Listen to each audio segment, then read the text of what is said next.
Hi, my name is Kристина Роппельт, and I'm hereby doing a favor to my friend who has asked me to share my experience of working and living in the US, California, and who's at the moment engaged in the research comparing the understanding of soft skills in the US and Russia. So I'm going to answer 3 of her questions, and I hope that's going to be helpful for many people who are looking for intercultural communication differences, or maybe searching for some answers about the US market, or maybe are interested in developing soft skills generally. So the first question was all about what are the soft skills that are critically important, that are crucial for getting employed in the US. Before I begin, I'll just need to tell that my case is a pretty specific one, since I was not engaged exactly in the IT startup, though I've spent half a year in Silicon Valley, California. But I was engaged in the education-related startup, which was associated with Stanford and dealt with international relations and generally educated children and teenagers of the Bay Area and beyond, teaching about diplomacy, international relations, and global agenda. So a set of my soft skills was generally different from what was expected from the IT professionals, but still I need to tell that even though I was not exactly engaged in the IT sphere, a lot of children and teenagers who are our clients came from the IT related families, and what is more, it was still this IT vibe that we had in the area that has definitely impacted my understanding, and we have generally on the margins often discussed this. So I would say that my experience is somehow related to the IT sphere as well. So to tell the truth, I would identify 3, for the sake of convenience, most important and non-obvious soft skills that I would emphasize as very important for the US market. The number 1 thing is your general legal awareness. So to say, when we are speaking about the general understanding of how the law works in California and the US, at what age children are allowed or not allowed to be left alone during the education process, at what time and how you need to supervise them, or when and how it's eligible and it's applicable to send the bill by mail, how you are supposed to communicate with the contractors and all the rest of the legal entities around you. This is all extremely important, and even an intern who is entering the company is supposed to know very well general understanding of the legal regulation in the professional area and in your general social life. So without the great understanding of the legal system, it's quite hard to, make things go round. The other thing which was also pretty important to me was the so-called non-invasiveness.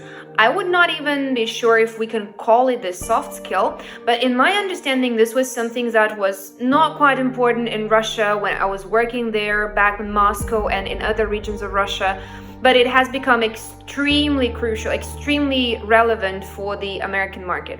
So what happens when I'm talking about non-invasiveness is your general ability to keep the distance between the people and not invade in their private life and in their personal choices and in their way of dealing with business situations or in their way of managing their personal life. So let me give you some examples. It's generally it's generally considered to be very important to not bother people out of their business hours.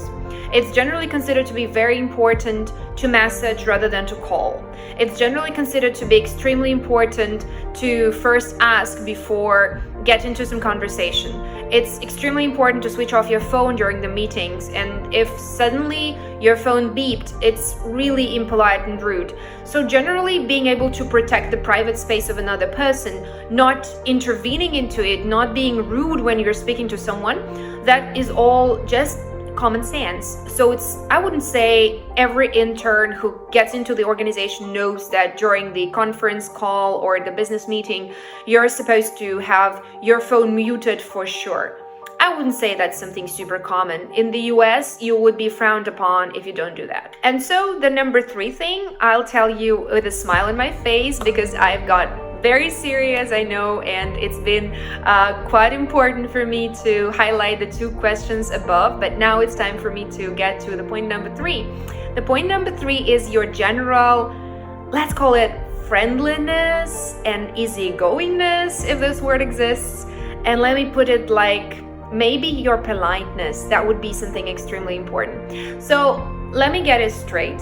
When we're speaking about the general attitude towards another person, in Russia, it's considered to be your choice whether you want to be groomy or whether you want to be grumpy or whether you want to be serious. In professional relations in the US, you're considered to be by default friendly, even if you are not in the mood at the moment. It's not about being insincere, it's rather being honest with yourself and with your client and not imposing negative emotions over somebody else, if this person has not requested for these negative emotions, you know. So basically, I wouldn't say that friendliness and easygoingness, being friendly and being easygoing is something you can easily call a soft skill. I wouldn't call it this way, but being polite is definitely a soft skill in my understanding. And when we're talking about something that is considered important in the US, we generally think that, it's the Brits who are very polite, saying thank you and I'm sorry every now and then. But in the US, it's extremely important, just in another type of thing. It's not about saying thank you every single moment. It's about saying, hey, would you mind if I ask you this personal question? Hey, I apologize. Would you be okay if I open the window here? Hey, would that be okay if I email that to you rather than give you a call? So that would be more of being careful about some private decisions, again getting back to our point number 2, but at the same time generally being very friendly and polite with your client is something that goes without saying. So it's like when I was living there, my director has constantly told me that it would be completely impossible to say that I'm Russian, because in the majority of cases the Russian Californians are known to be extremely grumpy and they are known to be very pessimistic and they don't smile often. So I would say being friendly in the meaning that you are generally positively perceiving the professional track, generally perceiving the professional communication with this easygoing mood, that is something important. So I would welcome you to consider these 3 things if you're going to, go for an internship or explore the opportunity to work in the US, especially in the West Coast. That's where my experience comes from. I would generally go for these 3 options, the 3 things which are awareness of legal processes and procedures and general framework. The number 2 thing is about being non-invasive, and the number 3 thing is about being polite and friendly. So that's what my answer to question number 1 is all about.